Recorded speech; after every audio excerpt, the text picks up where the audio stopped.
بسم الله الرحمن الرحيم. الصلاة والسلام على أشرف المرسلين سيدنا محمد على آله وصحبه أجمعين. كنت وعدتكم إن أنا هتكلم في فيديو النهاردة، فيديو بالنسبة لموضوع حجز العربية، عشان في ناس كتير علقت لي إن أنا بلت وبعجن، وحقيقة يعني مش في التعليق ده، في حد كمان كلمنا على الواتس، وأنا مبسوط جدا. لأن طبعا لازم أعمل بمقولة سيدنا عمر بن الخطاب: رحم الله امرئ أهدى إلي عيوبي. فكان سيدنا عمر بيعتبر إن العيوب هدية. فأنا بشكر جدا، بشكر جدا كل الناس. وأنا حقيقة أنا اتفرجت على الفيديوهات لقيت نفسي إن أنا مش طايقني من الآخر كده. عشان نخش على طول في الموضوع، أنت مش معنى حطيت فلوسك في البنك الزراعي معنى كده إن أنت حجزت العربية. بالنسبة للعربية الهامكو لا خالص، لان للاسف موظف البنك مفروض لو هو عنده امانه وعنده ضمير كان موجهك صح.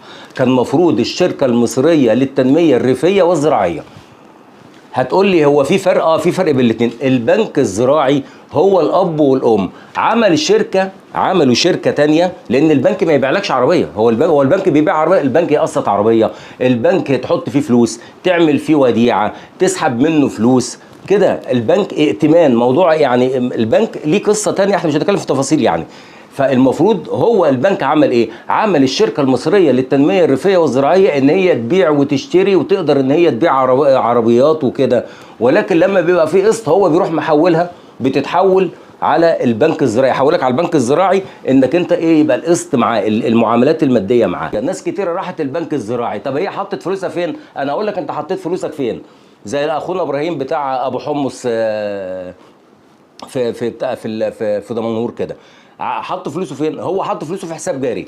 طب الكلام ده مش مظبوط. هو الراجل قال له ايه؟ حطه وبعد كده يبقى لما تنزل العربيه نحجز لك. الكلام ده مش مظبوط خالص. الموضوع دي حته ودي حته، تمام. لا اما في اخونا من دمياط اسمه خالد اتصل عليا وحط فلوسه في وديعه لمده شهر، قال له لما الحجز يفتح نفك الوديعه وتكون انت حجزت من اول الناس. الكلام ده طبعا مش مظبوط. انت لما تروح البنك ليه 72 فرع على مستوى المحافظات، في المراكز والمحافظات. يعني البنك التنميه الزراعيه موجود، البنك الزراعي موجود في كل مكان. هتروحوا ليهم مكتب بتاع الشركه المصريه للتنميه الزراعيه والريفيه، هو ده بس اللي هو ليه ان انت يحجز العربيه. مبدئيا هو موقوف الحجز دلوقتي. ليه موقوف؟ عشان لسه هيسلموا الناس اللي هي حجزت قبل كده، لان كان الشركه اللي هي شركه وكيل قالت ان هم 45 يوم. كان قال الاول شهر وبعد كده 45 يوم، تمام. وبعد كده قالوا 60 يوم. اول ما قالوا 90 يوم قال لك لا خلينا في 60 يوم ونبتدي نسلم الناس، واقفل الحجز وبعد كده نسلم الناس. ده الكلام ده مصادر موثوقه من احد الناس المحترمه اللي هي قال الوضع بالظبط. فانت النهارده كل واحد حاطط فلوسه في البنك الزراعي، لا اما شوف تسحبها هتعمل ايه، لان لازم تروح الشركه المصريه للتنميه الزراعيه والريفيه، هي دي المسؤوله عن العربيه مش البنك الزراعي، تمام كده. والعربيه كاش، العربيه صناعه محلي، عشان نبقى احنا بس مستريحين. يعني العربيه صناعه محلي والعربيه كاش لحد دلوقتي، لسه ما فيش اي حاجه ان ممكن تخش فيها موضوع القسط، تمام كده. تاني يعني احنا هنتكلم في تاني، لكن احنا عندنا مشاكل. طب انا ليه الحجز؟ على فكره البنك ليه الاولويه ان انت يعني انت لو حاجز من البنك الوحيد اللي هو اللي هيسلم قبل الشركه. على فكره انت حاجز في الشركه مش هتستلم، مش هتستلم عشان حاجه يعني، لا البنك الاول هيسلم العملاء بتوعه وبعد كده الشركه تقدر تسلم الناس بتوعها. شركه وكيل البنك، عملاء البنك لهم الاولويه. اللي حجز في الشركه المصريه للتنميه الزراعيه والريفيه هو اللي الاولويه.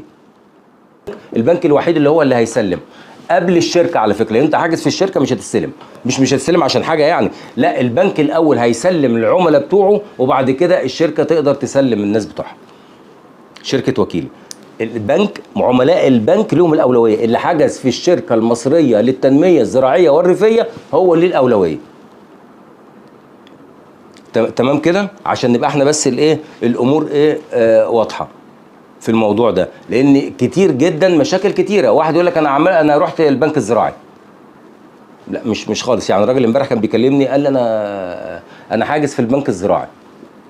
قلت له لا، ده البنك يعني البنك الزراعي مش ملهوش صفه، لا مش هو، في مكتب جوه. انت لما تروح البنك اي بنك الفرع الرئيسي، طبعا عشان نقول الفرع الرئيسي كمان يعني 110 فرع القصر العيني في التحرير، هتروح هناك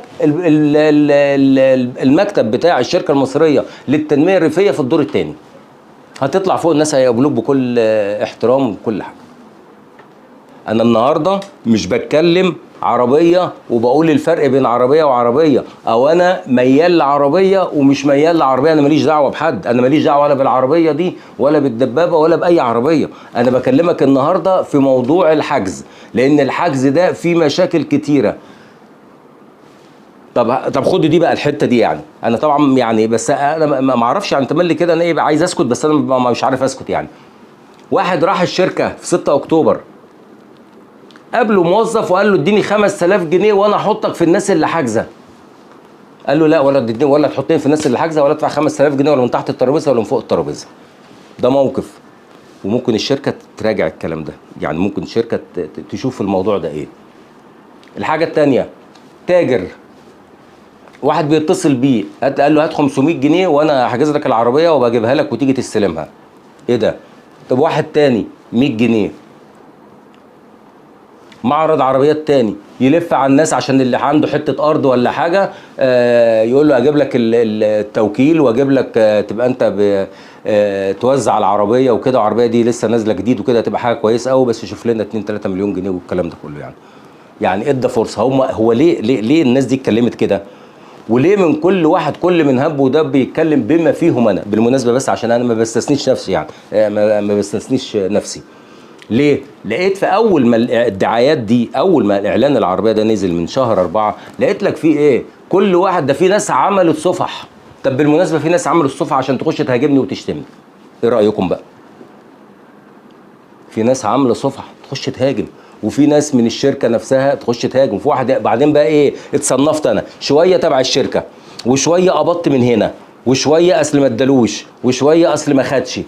يا جماعه انا عشان اعرفكم بنفسي، انا راجل عندي محل قطع غيار صغير جدا قد كده، يعني يمكن لو في بضاعه ب 100000 جنيه ولا حاجه يبقى خير وبركه يعني، وربنا ساترها معايا وكل حاجه. انا ما عنديش مخازن بالمناسبه ولا اي حاجه، انا اللي شغال طازه بطازه، كاني بالظبط بطبخ بروح بايع اللي بطبخه وببيعه، اللي بيتعمل بيتباع، اللي موجود عنده بيتباع، وبعد كده بروح جايب غيره. يعني انا ولا مخازن ولا القصه دي كلها يعني. تمام كده. ومتخصص دبابه، الناس كلها عارفه، متخصص ما بيشتغلش في اي حاجه ثانيه، هي الدبابه بس، جنبه ما بيشتغلش فيها يعني.